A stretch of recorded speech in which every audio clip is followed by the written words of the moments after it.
โดยโอ้ยปืนกับคักโอ้คอยได้เลยกูไปใช่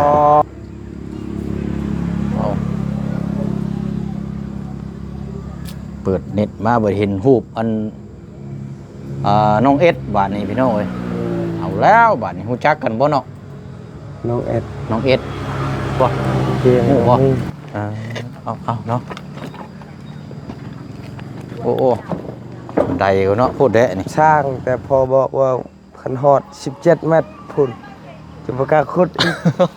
คือน้ำสร้างอยู่พุ่นหลายคนขุดเห็นบอลนั่นเห็นบอลเอื้อยชายแม่นมันต้องซอยกันได้นี่พุ่น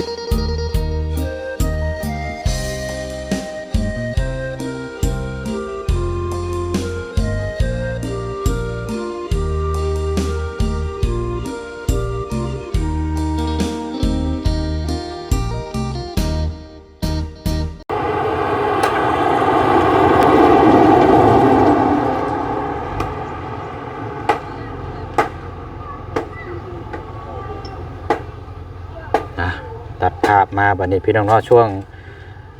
ค่อยค่ำลงแรงเริ่มตะเวนจะตกลินเนาะมาอยู่หน้าบ้านเฮือนซานของทางน้องซอนเนาะหรือว่าน้องของทางบ่าวสอนคำอันนี้ก็ซีเมนนี่แหละพี่น้องเนาะเฮือนเก่าเฮือนแก่เฮือนสองสั้นเฮือนโบราณพี่น้องเนาะ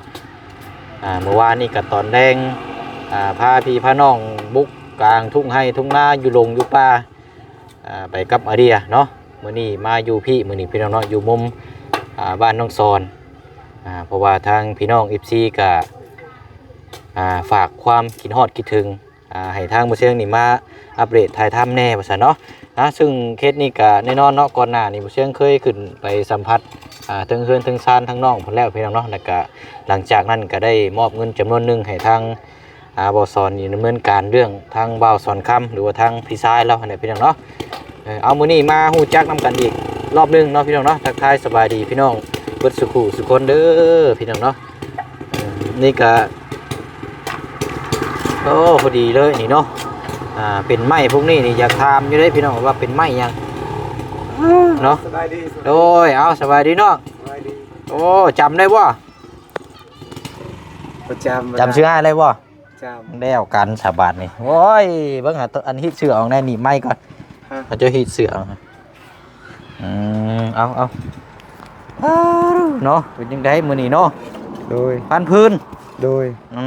โอ้ยพื้นกับคักโอ้คอยได้เลยอ๋อจ้ะเดือดเป็นโลอันนี้เนาะ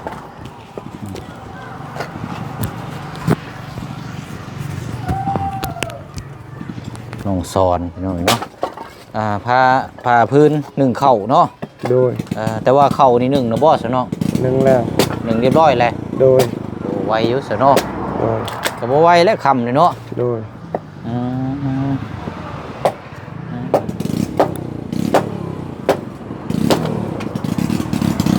มันก็ผ้าง่ายแท้เนาะ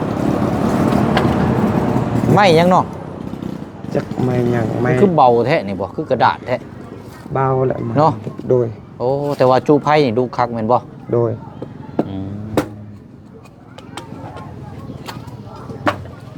ผ้าแล้วก็เอาขึ้นไปไว้จุบัดนี้เนาะไว้อ้อยไผ่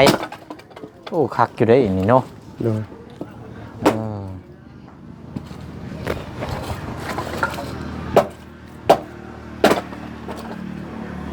มื้อนี้ไปใช้มื้อนี้น้องเฮ็ดเวียกอย่างแน่มื้อนี้เมื่อแต่คนมันคนสิไปปลูก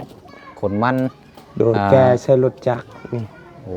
สิเอาไปปลูกโดยเอาไปปลูกอยู่ไสน่ะอยู่สวนเฮาบอนเฮางานนั่นอ๋อส่วนของเจ้าเองนี่บ่โดยอ๋อบ่ได้มีอันแบบคันสิว่าก็เป็นของเจ้าเองเลยโดยเฮ็ดคนเดียวนี่บ่เนาะโดยโอ้คือเก่งแท้อ๋อ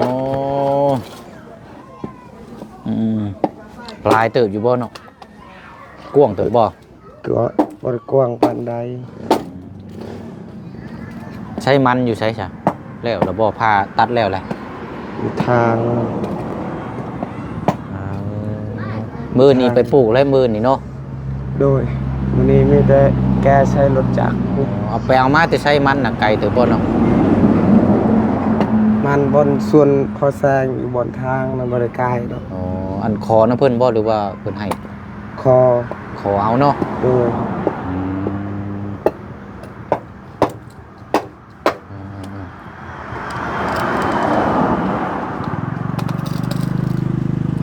เฮ็ดงานเนาะยังบ่ทันได้มีเมียก็โอ้จับอาชีพหลักปลูกมันได้เลยคักแล้วนี่เนาะ โดย หายากเด้นี่พี่น้องปกติแหละเนาะเพราะว่าทั้งมันก็บ่เฮ็ดก็บ่ได้กินเนาะน้องเนาะ โดย เพื่อนดังนี้ก็ยังอยู่กับอันพ่อคือเก่าเนาะ โดย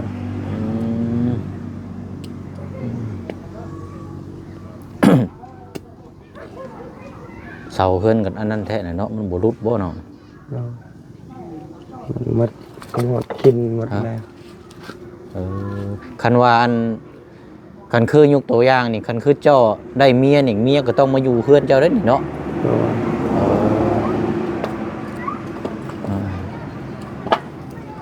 เป็นเพื่อนเก่าเพื่อนแก่ซ้ำเนาะ โดย โอ้คืออันเพื่อนหลังนี่นี่สุดขึ้นอยู่กับเจ้าเด้อบ่แม่นเนาะหรือว่ายังมีอ้ายน้องยังมีเอื้อยมีหยังมีอีกอยู่บ่ อ๋อมีแต่ชุดอยู่กับเรา สุดอยู่กับเจ้าคนเดียวเพื่อนหลังนี่เนาะ โดย ที่ดินที่ร้อนนี่ขึ้นอยู่กับเจ้าเบ่เลยเนาะ โดย แต่เชื่อว่าก็เฮาเป็นคนดูแลอยู่นี่ก็ครอบครองเลยบัดนี้เนาะ โดย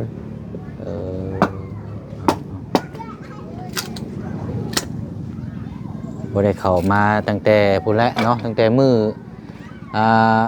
ไปรับน้องอ่อนมา โดย บ่เชียงก็มอบเงินให้เราอยู่นี่แหละแต่ว่าเราจำชื่อบ่ได้แหละเพราะว่าบ่ได้มานานเนี่ย โดย ส่วนหลานมีแต่บ่บุญบ่จันทร์เนาะ โดย บ่จันทร์เข้ามา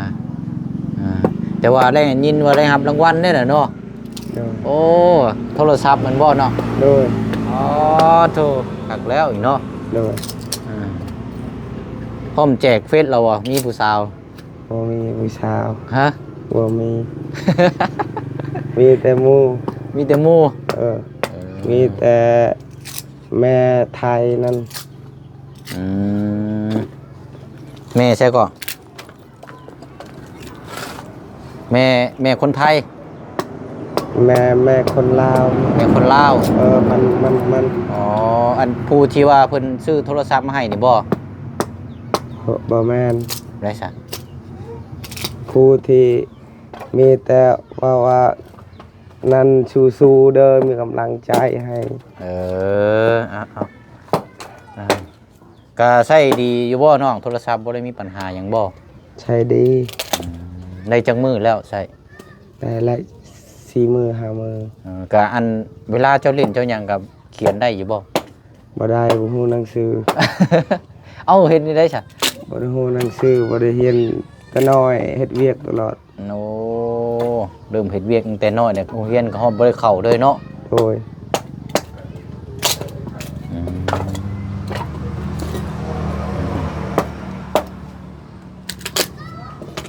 อันเวลาเล่นโทรศัพท์ด้วยซะน้องเฮ็ดได้ซั่นเบิ่ง YouTube บ่หรือว่าเบิ่งแบบใด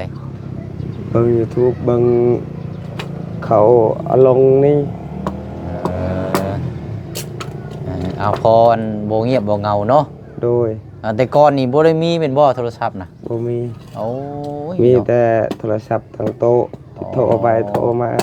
แบบว่าคันเสียว่าก็จับมาฮัลโหลได้ยินแต่เสียงอย่างเดียวเนาะ โดย บ่ได้เห็นหน้าบ่ได้แบบอันนี้คือว่าเป็นไข้บ่เซาแล้วบ่ เช้าแล้วยังหมดแล้วยากินมันยังเจ็บที่คอ แต่ว่ายังเจ็บคออยู่หั่นบ่ โดยยังสิซื้อยา อยากแก้อักเสบเนาะ แต่เบาจันยังบ่มาเรายังบ่มาอยู่ เบิ่งว่าในรถนี่มีบ่เดี๋ยวเบิ่งก่อนยาแก้เจ็บคอ โดย มีไอน้ำบ่ ไอ โอ้ไอน้ำ โดย อันตรายได้แบบนี้เนาะ โดยมือวานนี่มันออกเลือดไอ ไอออกเลือดป้าโท ย กินยาแล้ว นักเติบอยู่ได้คันว่าไอออกเลือดนี่เนาะโดยกินยาแล้วคล้ายๆแล้วเฮ็ดเวียกหลายเนาะเฮ็ดเวียกนักก็ปกติเลยโดยเวียกตลอดก็ไปขึ้นกล้วยนี่บ่ได้ขึ้นไปขึ้นบ่ซะช่วงนี้เนาะบ่ได้ไปขึ้นเป็นไข้พักก่อนขาป่วยนี่บ่ได้ไปเนาะโดยหาก็เมื่อ3 โมงตอนแรงแต่4 โมงพอดีพัก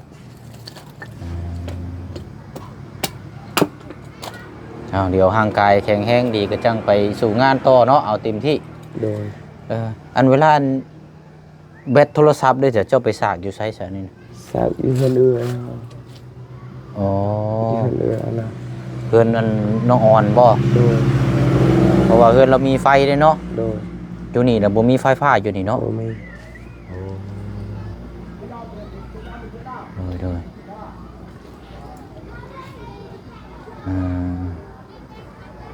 อันใช้พ่อเจ้าไปใช้ซาเนาะเฮือนอยู่เทิงเฮือนนี่บ่ปีนี้ได้ยังอัน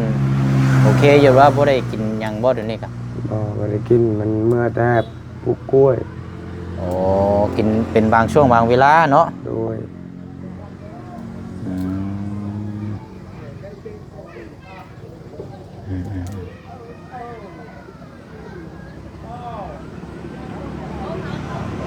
มีโทรศัพท์ใช้เดี๋ยวเนาะพอบ่เงียบบ่เงาเนาะ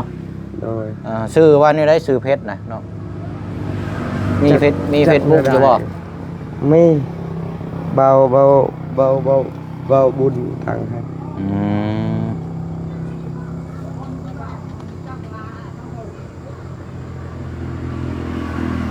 เคยบ่ฮู้ชื่อมันใช่บ่ไงเบิ่งเพื่อพี่น้องอยากมาแชทมาดินนำเนาะนี่เด้พี่น้องมีฮู้บ่บุญสารวัตรอีกบ่เพิ่งอีกยังเจ้าคือป่วยบ่เอาซื้อเพชรเล่าพี่น้องเนาะทั้งน้องสอนน้องสอนคนขยันเนาะโอเคมีเน็ตอยู่บ่เนาะมีอยู่บ่เบิ่งเด้อบ่เชียงสิขอเป็นเพื่อนนำเนาะจะเปิดออนก่อนยันจะเปิดออนเบิ่งเดี๋ยวบ่เชียงสิแท็กเป็นหมู่ก็ได้บ่เอาบ่ยากดอกพี่น้องเพื่อมีเวียกมีงานใครแน่โทรหารถโอ้ยกินแล้วบ่เข้าน้องกินแล้วกินไวแท้นี่เนาะโอ้ย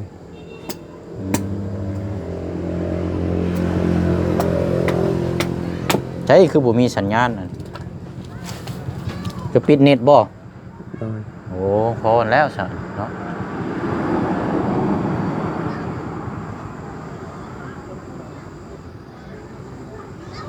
ไล่แล้วบ่ได้แล้วโอเคเดี๋ยวกดติดตามบ่เชียงเลยสิอันนี้ปิดไว้นี่เพื่อยันเน็ตเบิดซั่นบ่เนาะโดยบ่มีเงินใช้โอ้ยเนาะเวลาสิใช้นี่ก็เพิ่งเปิดบ่โดยยาอยู่ใช้นี่ก็แม่นปิดโดยเดี๋ยวนี่เนาะเดี๋ยวเชียงสีอันนี้มีอย่างเทื่อแท็กหาเพิ่มกดติดตามไปแล้วน้องสอนโอเคมีอันผู้ไพศาล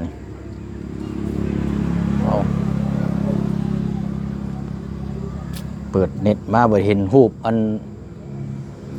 น้องเอสบาทนี้พี่น้องเอ้ยเอาแล้วบาทนี้ฮู้จักกันบ่เนาะน้องเอสฮู้บ่โอ้น้องเอสที่อ้ายซอยเฮ็ดเฮือนเฮ็ดซ่านให้กับเจ้าเด้อยู่บ้านแก่งจองผมเคยไปบ่ฮะนี่เราขอว่าเป็นเพื่อนของเจ้าเด้นี่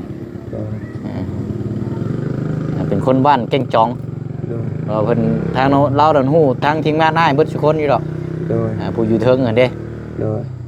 นี่นะแม่นล่ะคนนั้นแหละน้องเอสนี่ชื่อเอสเรา ลองหับเบิ่งเนาะ ครับแล้ว ถึงเทื่อมีเวียกมีงานก็ไปดินน้ำกันเนาะ โดย เพราะว่ามันก็สบายอยู่ดอกพี่น้อยเนาะสมมื้อนี้ก็ โดย นั่งไปนั่งมาบัดค่ำบัดยุงกัดได้บัดนี้เนาะ โดยยุงลาย ฝนตกมาถึงยุงลายได้พี่น้อยบ่ได้ฮุบขึ้นไปไว้เทิงบ่เนาะ ฮุบ อันพื้นนี่ ฮุบ บ่ได้เอาขึ้นไว้ห้องครัวบ่ ขึ้น ไปจะขึ้นไปเบิ่งห้องครัวจักหน่อยก่อนเนาะ โดย ส่วนลายนี่บ่เชียงผ่านมานี่มีแต่หมู่วัยรุ่นได้มาดินนำเนาะ โดย นี่หาเตียงมานั่งน้องเลยหาเตียงมานี่บ่มีบ่ เตียงบ่มี เอาเนาะโอ้บันไดเนาะโคตรแดะนี่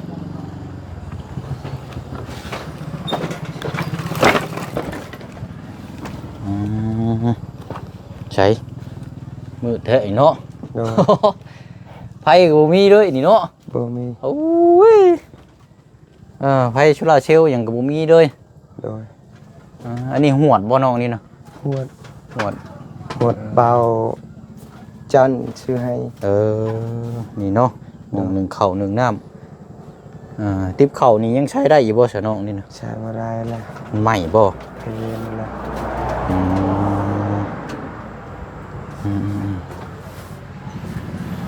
ดูกับเข่ากำน้ำเนาะ โดย อันมองนี่นั่นพ่อจะนอนอยู่นี่บ่ โดยพอคอยนอนอยู่นี่ เวลาฝนตกมามันบริษัทเข้ามามันบ่เปียกบ่น้องนี่นะ เปียกว่านี่ก็มันน้ำออก ปึงๆอยู่เนาะ โดย โอ้เปียกบ่เด้นี่นี่โคกสากเนาะใช้บ่วงอยู่ใช้ซะน้องคือบ่เห็นมีปุ๋ยบ่วงอยู่ใช้น่ะพออยู่เจนั่นบ่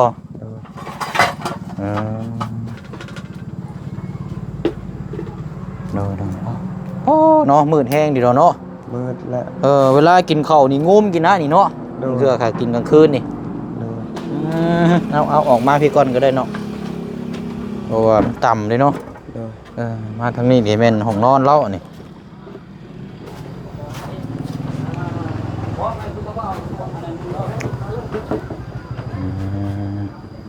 โอเคอันนี้มองเจ้านอนอันนี้เนาะ โดยยาเขาซื้อ แพ้นะยากินบ่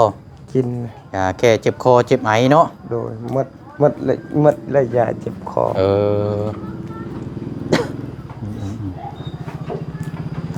เนาะดีแต่ว่ามีนี่นะหลอกไพ่หลอกนึ่งเนาะ โดย นี่พอในนอนเจ้าก็กางมุ้งอยู่บ่เวลานอนนี่ กลาง กางเด้อยุงกินได้เนาะ โดย นี่บ่สบายโอ้ป่ะเนาะ โดย เอานี่ก็เป็นเพื่อนเก่าแก่เนาะถ้าได้เมียก็มาอยู่นี่แล้วเนาะ โดย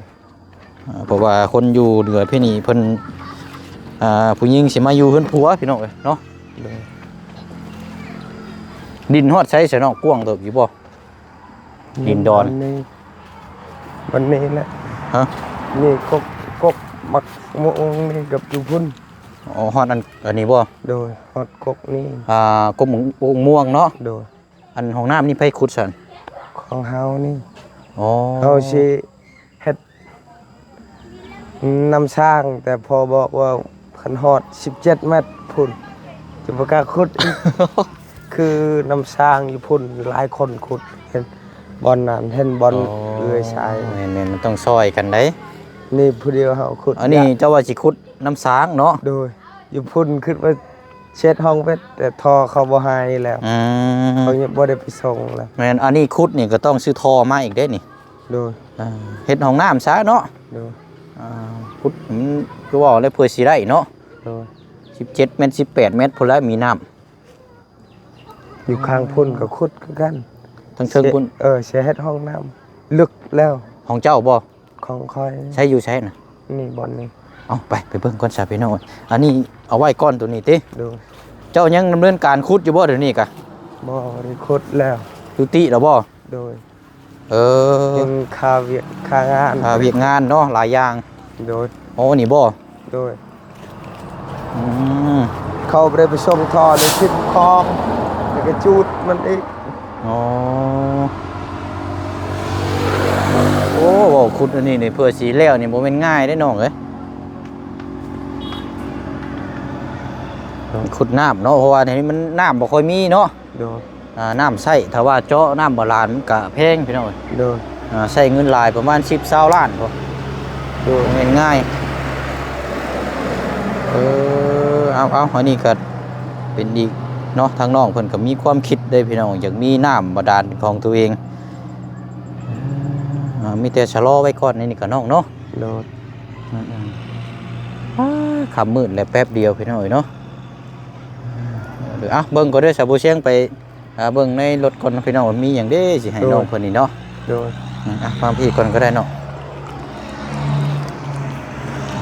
เนาะนี่แหละเพื่อนเราโอ้เอาเนาะพี่น้องบ่ได้ซื้อเนี่ยกินเนื้อย่างมาซ้ำมีอยู่อย่างหนึงเนาะผู้บ่าวมาพี่ก็ได้ล่ะย่างมาพี่ก็ได้มันอันนี้อันนี้ขนมพี่น้องเหลืออยู่2-3 ถุงเอาซอสนะ โดย เดี๋ยวบ่เชียงก็สิกลับแล้วอันนี้ขนมเด้อ ขอบใจ เด้อเอาขนมแต่ว่ายานี่มันมีแต่อันนี้พี่น้องเอ้ย โดย ยาแก้อักเสบเด้อ โดย เนี่ยเหลืออยู่ประมาณ 3-4 เม็ด โดย แล้วก็ยาแอนติซินเอาล่ะยาแก้ไอเด้อ โดย เอาตานั่นยังบ่พอพี่น้องเอ้ยมีว่าสบู่ชุ บ่มี ฮะ บ่มี เอาอันนี้ยังดีเลยได้นี่ก้อนละ40 ปลายพัน โดย บอบูเชงก็ใช้ตัวนี้แหละ โดย เด้ออันนี้บริเวณโฆษณาอย่างได้ตั้งเอาไม้ใช้ โดย เอาน้องเอา โดย ใช้แล้วก็เอาหุกหน้าหุกยางนั่นแหละ ใจเด้อ รับรองมามื้อหน้าขาวปิ้งโดดนี่น่ะ โดยขอบใจ เอาไว้ใช้เด้อ โดย สบู่ใช้แล้วก็เก็บไว้ให้ดีเอาอันนี้ก็เอาไว้ซื้อยาเพิ่มเด้อน้องเด้อ โดย เอา ใจ ซื้อยาเพิ่มเนาะ ใจเด้อบ่าว โดยบ่เป็นหยังล่ะบ่เป็นหยังเอาไว้ซื้อยาแก้ไอให้แหละเนาะ โดย แต่ว่าหลักๆเลยก็นี่แหละสบู่เอาไว้ใส่เด้อ โดย สิได้หน้าสิได้ขาวตีนโตสิได้หอมเนาะ โดย คนสิได้ฮักคนสิได้แพงผลห้อง โดย ว่ายิ้มแล้วบัดนี้เอาโอเคเด้อเจ้าน้องเด้อเอาเดี๋ยวพ่อกันไม่เนาะให้สิเดินทางก่อนบัดนี้เด้อ โดย เด้อเอา ใจเด้อขอบใจเด้อ โอ้ยเอาบ่เป็นหยังบ่เป็นหยังไอ้นั่นแหละโอ้ฮ้อนเนาะใส่เสื้อกันหนาให้เดินทางก่อนบัดนี้เอาเนาะเอาสบู่หน้าขาวไหมเราทดลองใส่เบิ่งพี่น้องเอ้ยเนาะบ่เชียงก็ใส่ตัวนี้แหละเนาะเอาก็นี่แหละพี่น้องเอ้ยเนาะก็ถือว่าเป็นเด็กกตัญญูแต่ว่าเราอยู่กับพ่อเราแต่ว่าแม่ก็เสียแล้วอ้ายน้องก็บ่มีไผอยู่นำอยู่เฮือนซ่านหลังนี่แหละเนาะได้ลูกได้เมียมาก็เอาเมียลูกเมียมาอยู่นี่แหละพี่น้องเอ้ยเนาะเป็นจังไดก็เบิ่งนำกันวันนี้เนาะเอาตามนั้นแล้วเนาะมีโอกาสวันเวลาจังไดก็สิเข้ามาเยี่ยมยามทำข่าวอัปเดตให้พี่ให้น้องติดตามเบิ่งนำกันเด้อเนาะมื้อนี้ก็ตัวเดินทางก่อนมันค่ำมันมืดแล้วพี่น้องเนาะบ๊ายบายเด้อพี่น้องเด้อสบายดี